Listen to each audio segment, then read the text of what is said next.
Hello and welcome to the video lecture of the chapter Poverty is a Challenge. In this chapter, we are talking about the poverty, how poverty affects the life of people, and how people get over it, and what measures is government following to prevent the poverty, to alleviate the poverty from India and from world. So let's see about it. First of all, let's discuss the meaning and definition of poverty. What is poverty? So, poverty is a situation in which a person is unable to get minimum basic facilities of life, that is food, clothing, shelter for his or her sustenance. So basically, poverty is a situation in which a particular person is unable to get minimum basic facilities. What are the minimum basic facilities? The minimum basic facilities of any person is, first of all, food, second, roof over his head, which is shelter, and third, clothing. You have to wear clothes. So these three are the basic necessities of life of any person, and if a person is unable to fulfill these necessities, then he will come under poverty, and that situation will be poverty. The second thing is poverty line. What is poverty line? Who could we say comes under poverty line, and who could we say it doesn't come under poverty line? So to decide what are the person, who are the persons that come under poverty line, and who don't come under poverty line, that is why we have a definition of poverty line. So let's see what poverty line is. Poverty line is the line which indicates the level of purchasing power required to satisfy the minimum needs of a person. So we are talking about purchasing power here. What is purchasing power? Purchasing power means you have the money to buy the things that you need. That is purchasing power. So poverty line is the line which indicates the level of purchasing power required to satisfy the minimum need of a person. So basically it is a line which indicates the level of purchasing power, means how what level you are on, level you are on at your purchasing power. If you can fulfill the needs of your daily life, if you can fulfill the necessities of your life, if you can satisfy the minimum needs, then that's what the line indicates, and that is what a poverty line is. The third thing which comes for poverty is causes of poverty. What are the causes of poverty? So there are many causes of poverty. First of them is British rule. As we all know that India was a colony of Britishers for more than 100 years. So what the causes of that period is still shown in Indian life and society, means the impact of that is still on Indian people. How? Let's see. British rule. Britishers ruled India for more than 100 years. Prior to the British rule, traditional industries, for instance, textiles, flourished in India. During the British rule, the government adopted policies to discourage such industries.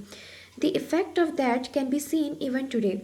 So basically, before India became a slave, before India became a colony of Britisher, India was flourished in textile industries. India was a country that was in the flow of making textile, that was in the flow of making clothes and handicraft things. So when Britishers made India their colony, they started making the policy that would discourage the textile industries, and that would discourage the people that were engaged in handicraft things. So it was the reason why the policies that they made were the reasons the industries were discouraged, and people got less employment opportunities, and the effect of that can be seen even today. Rural economy. So Indian economy is a rural economy. What do I mean when I say rural economy? Rural economy means the economy of our country, the Indian economy is primarily dependent on agriculture. That's what rural economy means. Indian economy is predominantly rural economy. As such, the major production is of primary goods.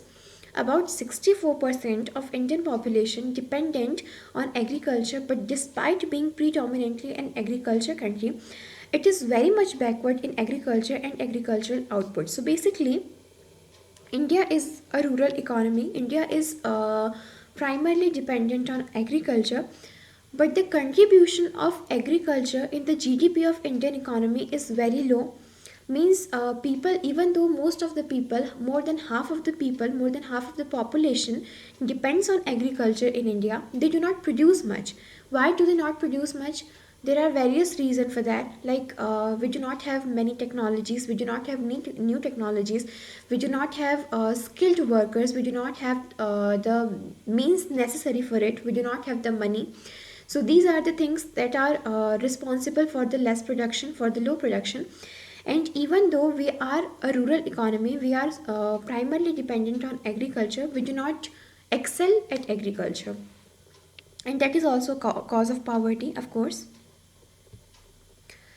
So now that we have discussed the causes of poverty, let's see removal of poverty. How can we remove the poverty from India? How does government remove the poverty in India, and what kind of programs does the government come up with? Let's see. First, trickle down effect. Under this, the government laid stress on the development of agriculture and industries. It was assumed that the development of industries and agriculture would increase employment opportunities and income, which would lead to rapid economic development. So, first step to remove poverty from India is trickle down effect. As the name suggests, trickle down effect. Under this, the government lays stress on the development of agriculture and industry. So under this step, the government lays stress on the agriculture and industries, because if the agriculture sector is doing good, if the industry is doing good, then it would create a job opportunity for people. And when people are employed, when people are earning, then they won't be poor anymore. The poverty will I could not say get vanish, but the poverty will decrease.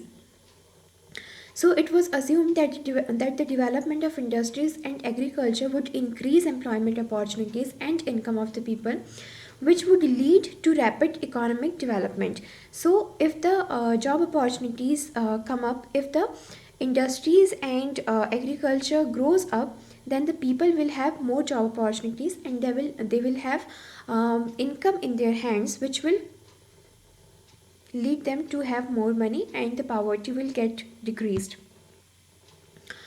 Now, the second step that government took to remove poverty is land reform. Due to economic policies of Britishers, there was a huge gap between the income of rich and income of poor. Wealth and the other resources was concentrated in the hands of few. In order to reduce gap, government introduced various reforms like abolition of zamindari, land ceiling, fixation of rents, etc. So first of all, the government applies trickle down effect. The second is land reform. In this one, um, due to economic policies of Britisher, there was a huge gap between the income of poor and income of rich. Means the policies that Britishers had applied, those policies were more in favor of rich people and less in favor of, or not at all in favor of, poor. And that is why the wealth and the resources were concentrated in the hands of few people. To reduce this gap, government has come up with many other rules, that is many other reforms like abolition of zamindari, land ceiling, fixation of rents, etc. So we'll discuss about the next causes of poverty and next part of this chapter in the next video. Thank you so much for joining. Have a good day.